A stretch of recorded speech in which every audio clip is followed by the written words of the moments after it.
Are we blessed? Amen. Glory to God. Amen. Hallelujah. So, hallelujah. Ang dami pong mga tao sa likod. Pwede po kayong pumunta rito sa harapan. Hallelujah. Amen.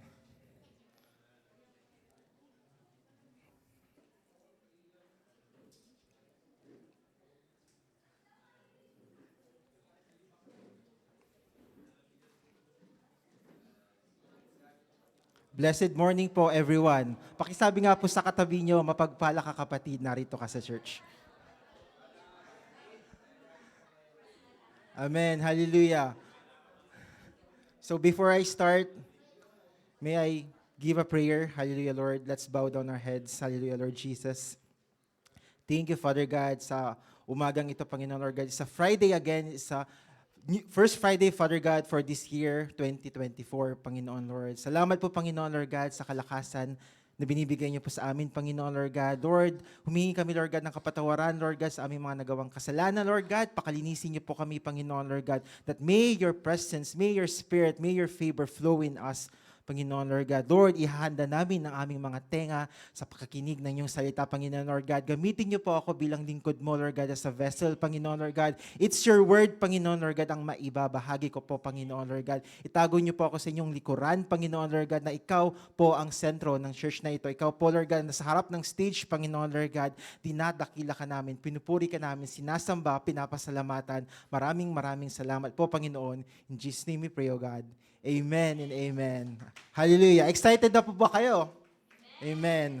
Dahil ngayon, i-unveil ko po ang bagong battle cry ng ating church. Ang JCSGO battle cry ng taong 2024. Hallelujah. The unveiling of the battle cry 2024. From 2020 to 2030, it's a decade of the gospel and the Holy Spirit fire revival in the Philippines. Nararanasan po ba natin ang mga biyaya ng Panginoon simula 2020? Although may mga COVID na dumating, but nalampasan po natin ang COVID na ito dahil kasama natin ang Panginoon. Hallelujah! So ano nga ba ang battle cry? Amen. Naitanong niyo po ba kung ano po ba ang battle cry? O basahin natin yan mamaya, ang 2023 battle cry. Ang battle cry po, ito po yung sinisigaw ng mga nakikipagdigmaan, nakikipaggera sa panahon ng digmaan. Amen. Yung mga sundalo, sinisigaw ito para sila'y manalo, maitaas ang kanilang mga moral at matalo nila ang kalaban. Amen po ba? Natalo na po ba natin ang mga kalaban natin sa buhay? Amen. Amen. Ang battle cry, naalala ko nung bata ko, kuminsan pinipreach yan sa atin pong church, JCSGO, at kuminsan sinisigaw yan para magkaroon tayo ng gabay, magkaroon tayong direksyon sa buong taong ito. Kuminsan, sinasabit pa nga to sa mga dingding natin. Amen po ba? Naalala ko nung bata ako, we pray at ito yung gabay na sinasabi namin, di ba? Amen. Sinasabi namin ito, dinideklara namin to para sa buong taon, sa araw-araw ng aming buhay, maranasan namin yung kamanghamanghang pagpapala ng Panginoon. Amen.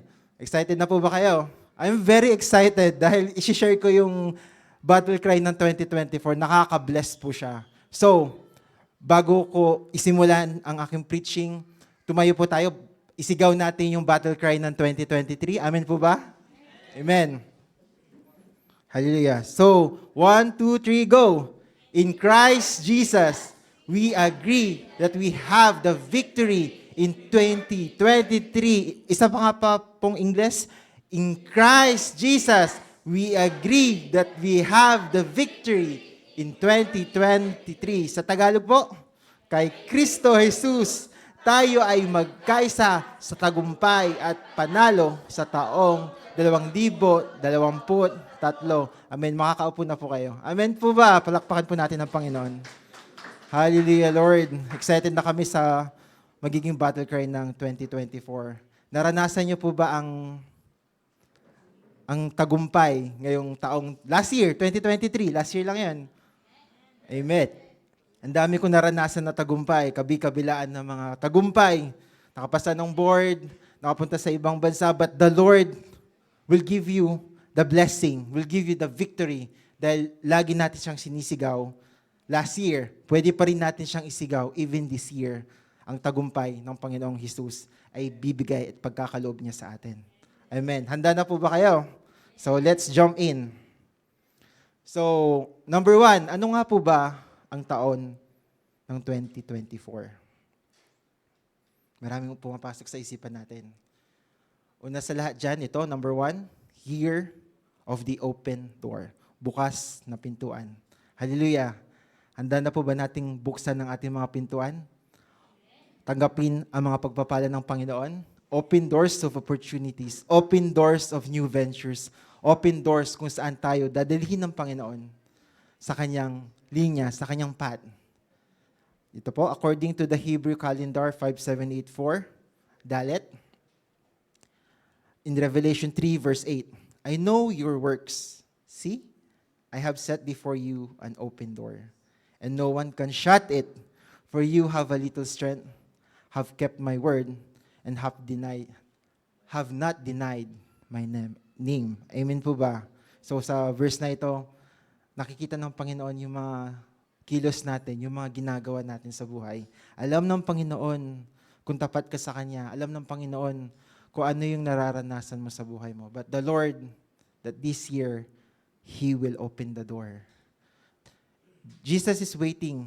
Inopen na niya yung pintuan para tayo mapagpala. Amen po ba? Next slide, basahin po natin sa Tagalog. Pahayag 3, chapter 8, verse 3. Nalalaman ko ang mga ginagawa mo. Alam kong mahina ka, ngunit sinusunod mo ang aking salita. At naging tapat ka sa akin. Kaya binuksan ko para sa iyo ang isang pinto na hindi maisasara ni naman. Amen po ba? So, thank you Lord sa iyong salita. Walang sino man makakapagsara ng aming pintuan, Panginoon Lord God. Patutuloyin ka namin sa buhay namin at alam namin matatanggap namin ang mga biyaya, ang mga pagpapala na ibibigay niyo po sa amin. Amen. Praise God. So, let's move on. Yan. Let's position our ears to hear what the Spirit is saying for the days ahead, sa mga araw pang susunod. Posisyon natin yung ating mga tenga sa Panginoon. God is releasing wisdom, discernment, and the direction to those who wait upon Him. That this year, makakatanggap tayo ng bagong karunungan, bagong kaalaman na nanggagaling sa Panginoon. By the Spirit of the Lord, magkakaroon tayo ng discernment sa ating mga desisyon, sa ating buhay. At direksyon sa ating buhay. Kung anong mga desisyon na gagawin natin sa buhay, nandyan ang Panginoon, tutulungan ka niya. Wait upon Him, open doors of heaven, at mga pagpapalat ng Panginoon ay mapupunta sa atin, mga pabor ng Panginoon. Amen po ba? Amen. This is an important time to receive fresh vision and realignment. Amen. Open your heart as the Lord speaks through His Word. Open our hearts. Dreams and the prophetic voices He is raising up. Amen po. Mahalaga itong panahon na ito, 2024. Nakaka-bless po yung taon na ito. Makakatanggap tayo ng mga bagong vision, bagong karunungan, di ba? Sa buhay natin, sa mga plano natin sa buhay. Saan nga ba papupunta ang pamilya ko? Saan ba ako dadalhin ng Panginoon? Sa ating mga trabaho. Amen po ba? At realignment. Yung word na realignment, diba, kapag may race track, kapag nawawala na sa alignment, kuminsan pwede kang ma-aksidente or ma-disgrasya. So the Lord, i-realign niya yung buhay natin like a race car para patungo sa goal, a finished goal that the Lord na ibibigay niya sa atin. Amen. Open your heart as the Lord speaks through His words. Amen po ba? Sa puso nagmumula. So, let's pray na i-open din natin yung mga puso natin. Dahil si Lord, hinihintay niya yung mga puso natin para sa Kanya, na sumasamba, nananalangin. Dahil si Lord, He will release prophetic voices.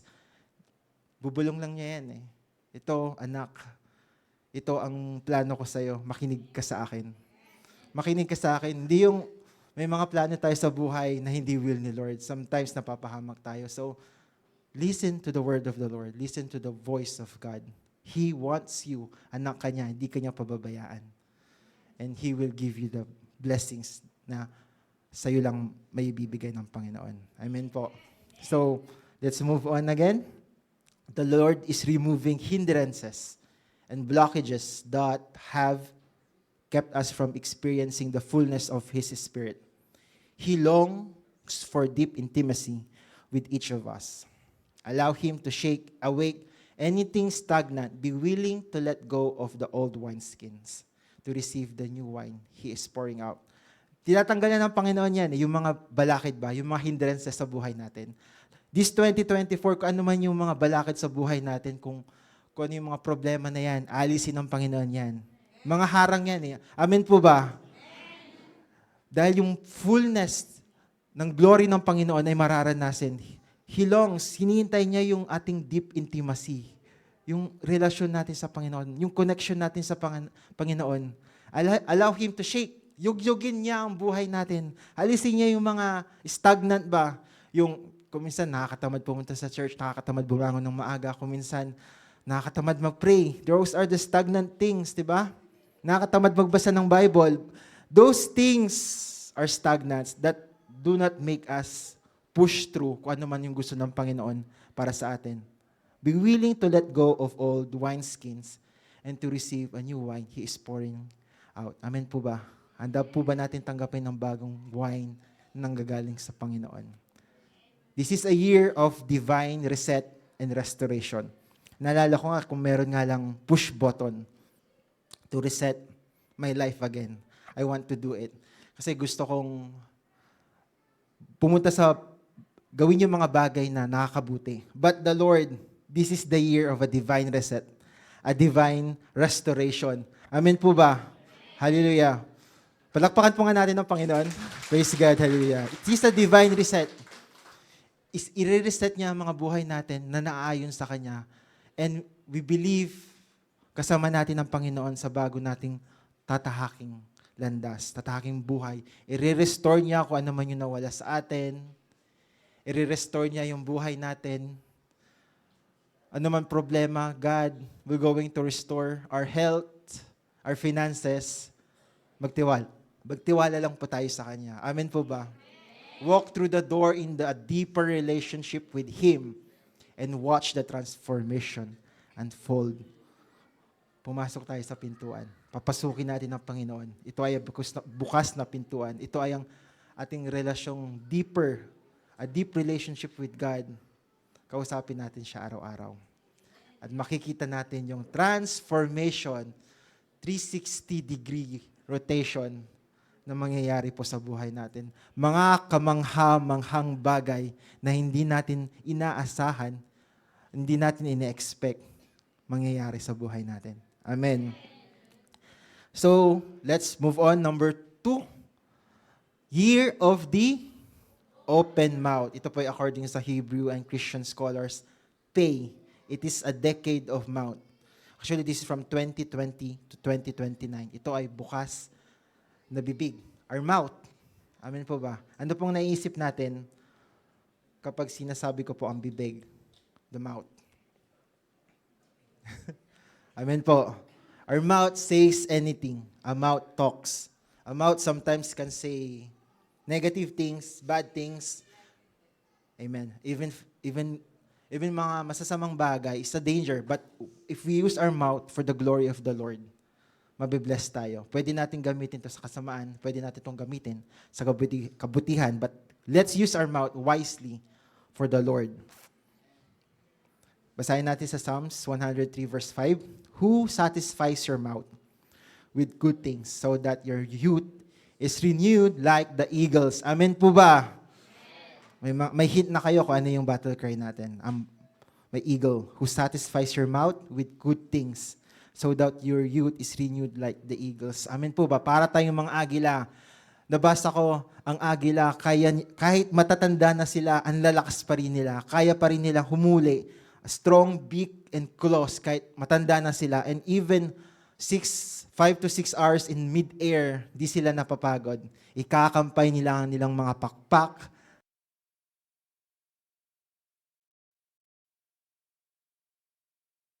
Let's move on.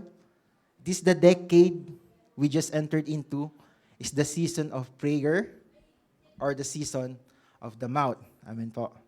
This decade emphasizes the mouth, what we speak, declare, and give voice to. Amen po ba? Ang bibig ay isang instrumento. Kung ano man pong sabihin natin, makapangyarihan to. Pwede tayo magbigkas ng mga pagpapala, blessings. Amen po ba? Gamitin natin to sa pag-share ng salita ng Panginoon. Gamitin natin to sa labas. Amen po ba? Na maraming tao makakilala sa Panginoon. So nakaka-bless ang mga nag-iibanghelyo. Even nag-hospital visitation. Even nag-city ministry. Amen po ba? Ang bibig natin kayang i-share ang gospel. Amen po. Tayong mga Pilipino, amen po ba?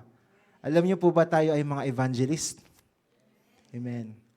Sa bansa pa lang natin, Philippines. Amen po. Ang Philippines ay pinangalan galing kay King Philip II ng Spain. And alam niyo po ba kung bakit Philippines? King Philip. Dahil ang mother ni King Philip of Spain, nagbabasa ng Bible. Amen. At according to sa nabasa ko, and pinangalan niya si King Philip according to the disciple of Jesus, the evangelist Philip in the Bible. So praise God, mga evangelist tayo. Let's use our mouth to share good things of the Lord sa iba. Amen po ba? We speak and declare what's good to other people. Amen po. While the decade of the mouth has the potential to be a great blessing, there is an equal potential for danger as well. Amen po. So let's proclaim and declare good things, positive thoughts, positive words. Amen po ba? Therefore, we have to proclaim good things in our life and even unto others. Blessing. Sabihin mo nga sa kapatid mo, katabi mo ngayon, God bless you, kapatid. Amen. Let's proclaim blessing kahit yung mga katrabaho natin. We proclaim blessings sa mga employers natin. God bless you, kapatid. God bless you. It's a powerful word our mouth is. Amen po ba? Amen. Excited na po ba kayo sa ating bagong battle cry? So let's move on. We are halfway. Number 3, year of Gimel or Camel. It's according to Hebrew scholars. Gimel. Gimel means nga, Hebrew word yan, gamal, camel. Camel here in the Middle East is a symbol of prosperity. Amen po ba? They can carry heavy things like before, like golds, goods as they travel. Mga mabibigat na bagay dinadala ng mga camel, mga old times, mga Bedouin dito sa desert. The camel is the means of transportation of heavy things. So, according to the Hebrew scholars, it is a year of prosperity. 2024 is a year of abundance. Amen po ba? The word abundance, ito ay taon ng kasaganaan. Amen po ba? Amen. Palakpakan po natin ang ating Panginoon. Hallelujah, Lord Jesus. Thank you for your word. Nakabless. So let's move on. Let's read the word of God. Sa 2 Corinthians 9 verse 8. Let's read together. And God is able to make all grace abound towards you, that you always have all sufficiency in all things, may have an abundance for every good work. Amen. Pagpapalain ka ng Panginoon ngayong taon na ito. Kung hindi mo naranasan siya last year, pagpapalain ka ng Panginoon ngayon.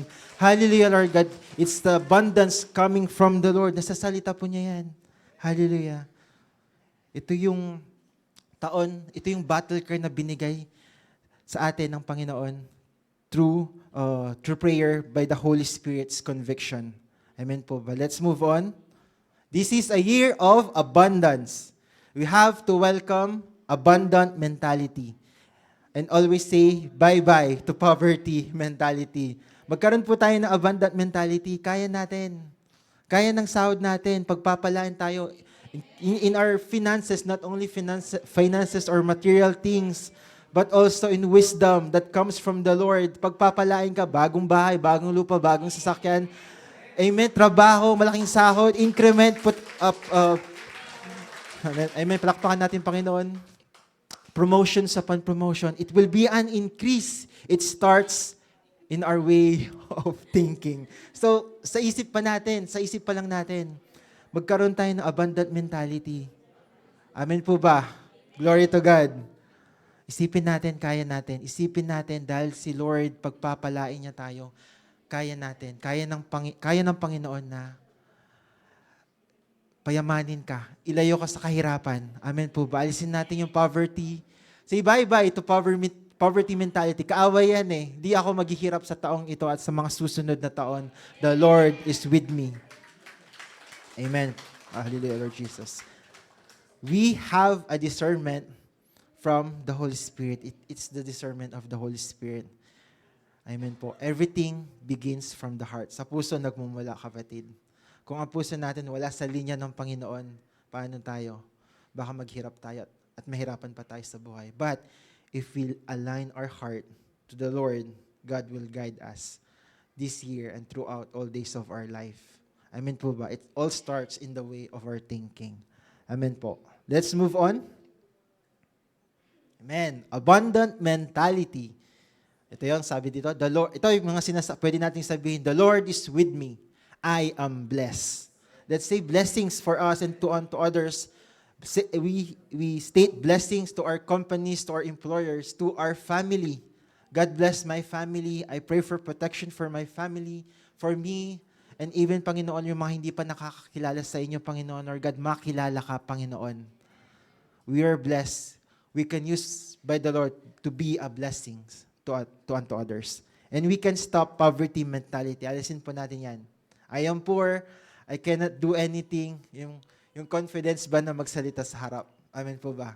Yung confidence ba, si Lord magbibigay sa iyo ng lakas, amen po, to proclaim the word of God. Di ka na mahihiya, kapatid. Amen.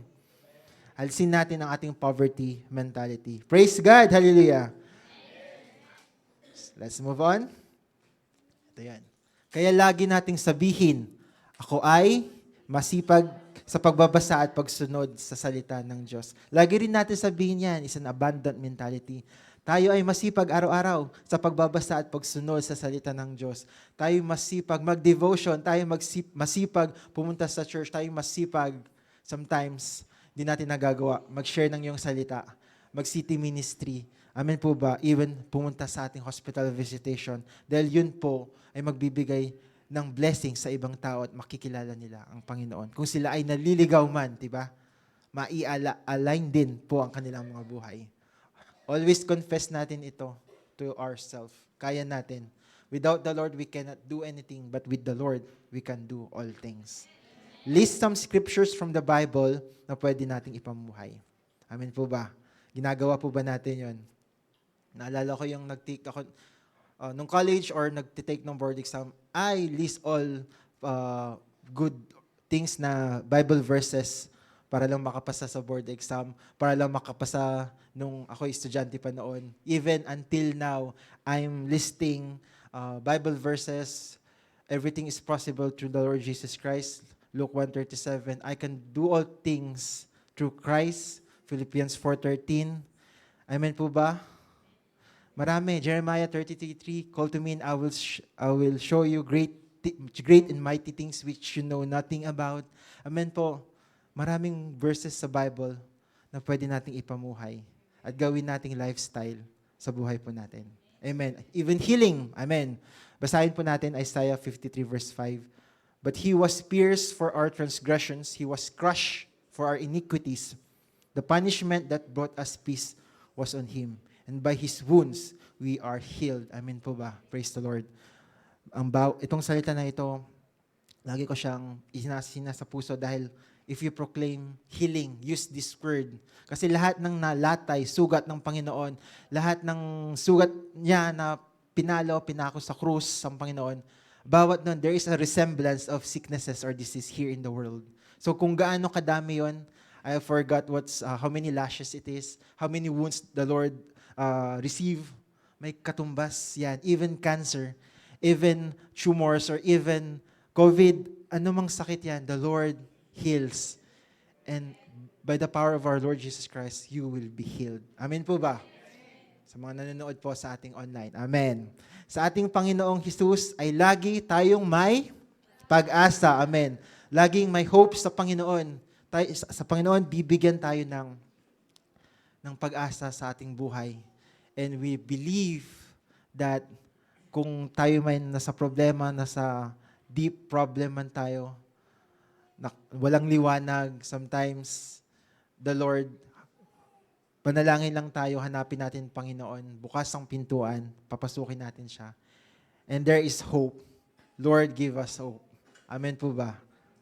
So let's move on. Are you excited? Excited na po kayo? Excited na ako sa salita ng Diyos para sa taon, sa battle cry para sa taon ng 2024. Number 4, I think this is the last one. 2024 is the year of multiplication. Amen po ba? So, amen, nakaka-bless po ang taon na ito.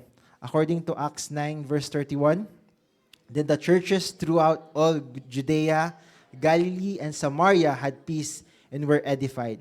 And walking in the fear of the Lord and in the comfort of the Holy Spirit, they were multiplied. Amen. This is the story of Saul, the story of Paul.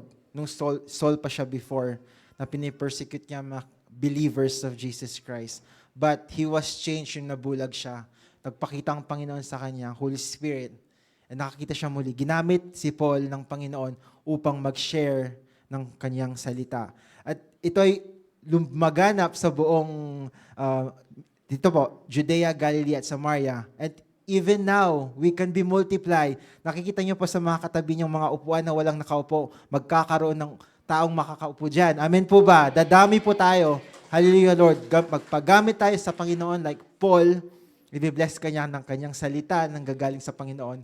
Share the gospel. Share the word of God. Share the good news. Jesus is alive and kaya kanyang pagpalain at tulungan kung wala ka mang words na mabanggit or maisabi. The Lord will give you the word. Amen po.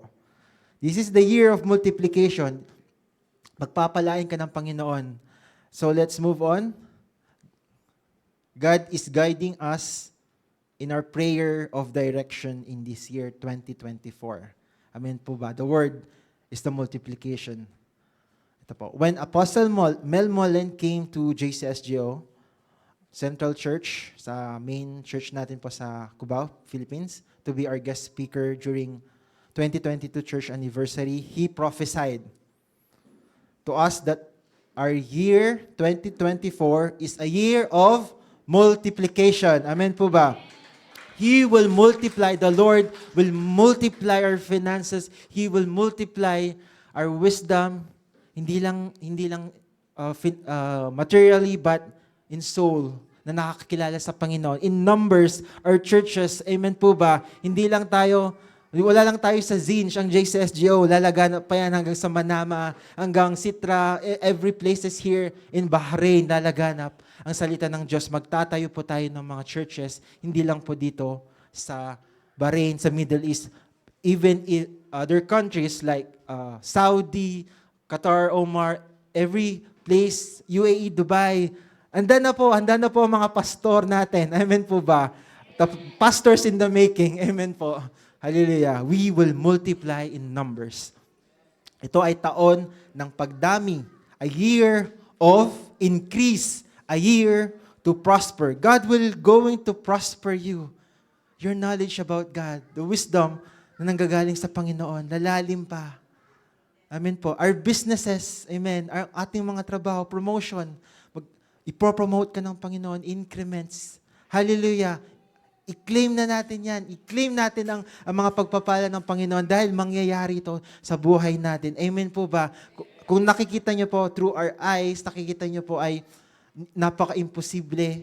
But with God, everything is possible. Kaya niyang gawing posible ang imposible. Hallelujah, Lord God. Not only in our finances, but also in wisdom and to our spiritual growth. Ayan po yung sinasabi ko po kanina, our spiritual growth. It will increase. It will multiply. Amen po ba? Kung hindi tayo nagde-devotion, gumamit tayo ng notebook, magsulat ng salita ng Panginoon. Every day, I'm doing it, but sometimes I'm not doing devotion, journal. But let's pray na makapag-use tayo ng journal because every day, may mga bagong salita ang Panginoon. Bagong word para kanya mag-grow pa sa presensya ng Panginoon. Hallelujah! Amen. Spiritual growth, wag natin kalimutan. It will multiply. Amen. Sabi nga po sa Proverbs 9 verse 10, the fear of the Lord is the beginning of wisdom. Amen po.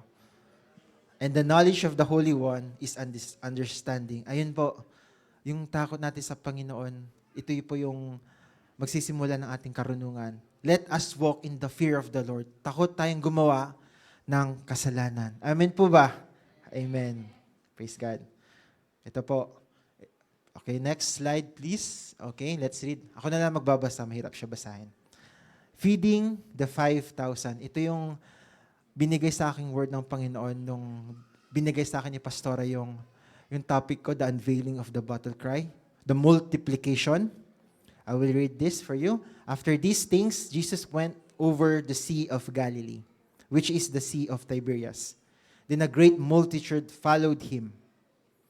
Dahil nakakapag-perform ang Panginoon ng mga miracles, because they saw his signs which he performed on those who were diseased.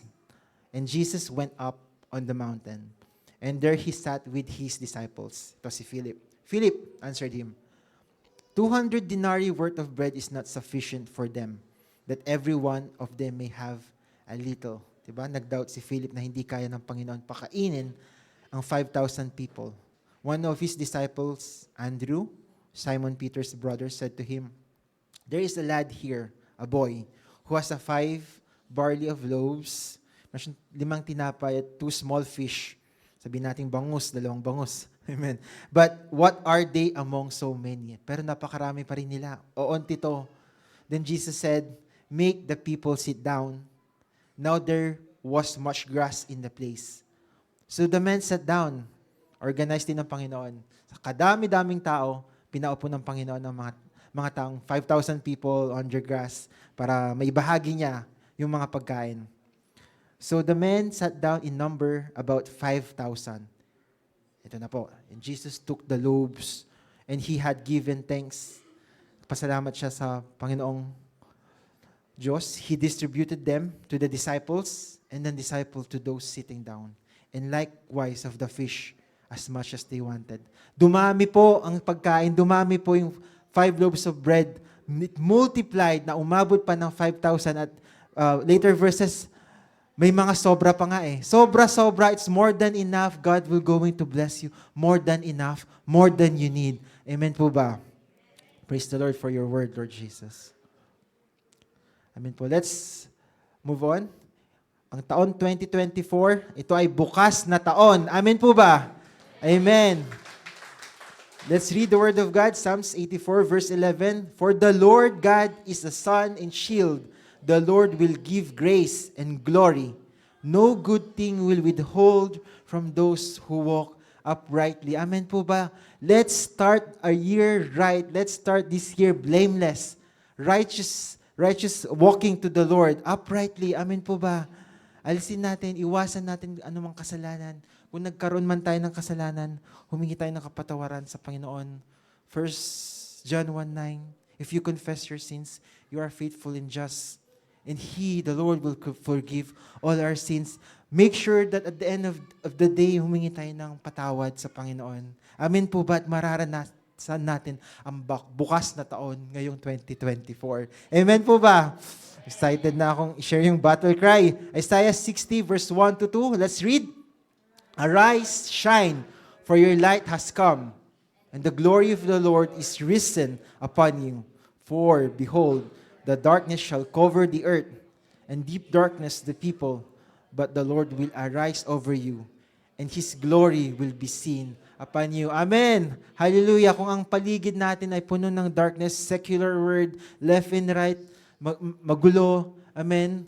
Pero if kasama natin ang Panginoon, God's glory will be upon you. He will make you arise through those darkness. Amen po ba? Kung may COVID, kalamidad, problema, kung magulo man ang paligid natin, sa trabaho natin, God will help you rise up. Amen po ba?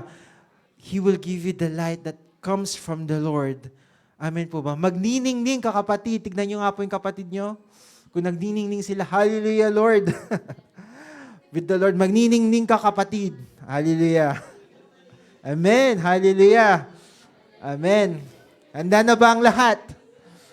Praise God. Handa na ba nating marinig, pakinggan ang battle song sa taong 2024? Amen. Hallelujah. Palakpakan po nga natin ating Panginoon. Lord God, thank you, Father God. Let's move on. Bukas na taon, 2024. Next slide. Ano po ang taon na ito? This is the year of the open door. Basahin po natin, year of the open mouth. Year of abundance. Year of multiplication. Hallelujah. Next slide, please. Tayo parang agila. Tayo ay bubulusok sa himpapawid. Makakamtan natin ang mga pagpapala na nilaan sa atin ng Panginoon. Amen. Hallelujah. Sabihin niyo pa sa kapatid niyo, isa kang agila. Amen. Isa tayo mga agila. Mas mataas pa sa bagyo ang lipad niya. Hallelujah. Amen. Hallelujah, Lord Jesus. Praise God. Basahin natin ang last word ng Panginoon. Isaiah sa Tagalog. Ito yung ating battle songs related. Isaiah 40 verse 31. Ngunit muling lumalakas at sumisigla ang nagtitiwala kay Yahweh. Lilipad silang tulad ng mga agila. Sila ay tatakbo, ngunit hindi mapapagod. Sila ay lalakad, ngunit hindi manghihina. Amen. Palakpakan po natin ang Panginoon. Tinatawagan ko po ang ating worship team, music team po. Let's go in front. Bago natin pakinggan ang battle song at ang bagong battle cry, kantahin po natin ang once again yung battle song natin noong 2023. Amen po ba? Laging tagumpay. Praise the Lord. Amen. Tumayo po tayong lahat. Hallelujah. Praise the Lord. Praise God. As they prepare, ang nag-compose po nitong battle cry natin noong 2023 si Bishop Jonathan nung nabubuhay pa siya. Nung panahon sila Pastor Vicky is in a deep down situation, problems. The Holy Spirit binigay niya yung mga word na ito kay Bishop Jonathan. And then ito nga po yung kantang itong battle cry, laging tagumpay, ang naikanta at kinakanta natin. At kahit 2024 na, pwede pa rin natin siyang kantahin. Amen po. Handa na po ba mga worship team? Hallelujah. Handa na po ba tayo magpuri sa Panginoon? Praise God. Let's sing. Hallelujah, Lord Jesus. Thank you, Father God, for the victory.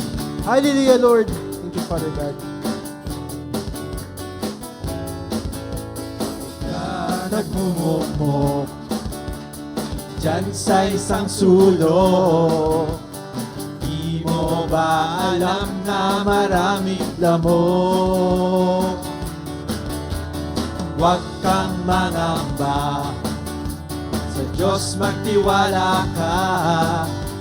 Ang buhay kay Jesus ay tagumpay. Laging tagumpay, laging tagumpay. Buhay kay Jesus ay tagumpay. Laging tagumpay, laging tagumpay. Ang buhay kay Jesus ay tagumpay. Amen. Diablo'y talunan, wala siyang magagawa. Di mo ba alam na siya laging kaya? Huwag kang mangamba, sa Diyos magtiwala ka. Ang buhay kay Jesus ay tagumpay. Laging tagumpay, laging tagumpay. Ang buhay kay Jesus ay tagumpay. Laging tagumpay, laging tagumpay. Ang buhay kay Jesus ay tagumpay. Laging tagumpay, laging tagumpay, laging tagumpay. Ang buhay kay Jesus ay tagumpay. Laging tagumpay, laging tagumpay. Ang buhay kay Jesus ay tagumpay. Ang buhay kay Jesus ay tagumpay. Ang buhay kay Jesus ay tagumpay. Hallelujah, Lord. Salamat po, Panginoon, sa iyong salita. Kaya pa rin natin siyang kantahin araw-araw. Hindi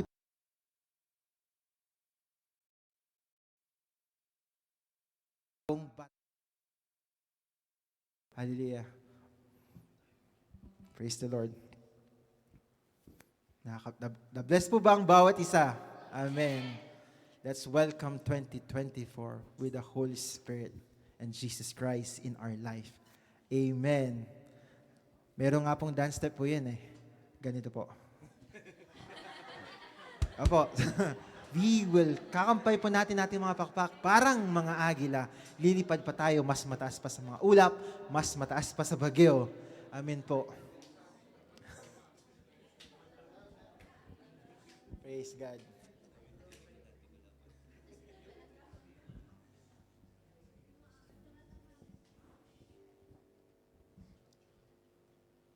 Pwede pong sabay-sabay natin kantahin.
1, 2, 3, go! In Christ Jesus, with thanksgiving and blessings, we shall multiply and soar through open doors in 2024. Once more po. In Christ Jesus, with thanksgiving and blessings, we shall multiply and soar through open doors in 2024. Post Tagalog. Kay Kristo Jesus, tayo'y pasalamat sa ating paglawak at sa mga pintuang bukas sa taong 2024. Isa pa po, sa Tagalog, kay Kay Kristo Jesus, tayo'y pasalamat sa ating paglawak at sa mga pintuang bukas sa taong 2024. Amen. Hallelujah. Praise God. Makakaupo na tayo. Amen. Hallelujah. Huwag po nating kalimutan ang ating battle cry for this year, 2024. Praise God. Natawagan ko po ang magbibigay po ng communion.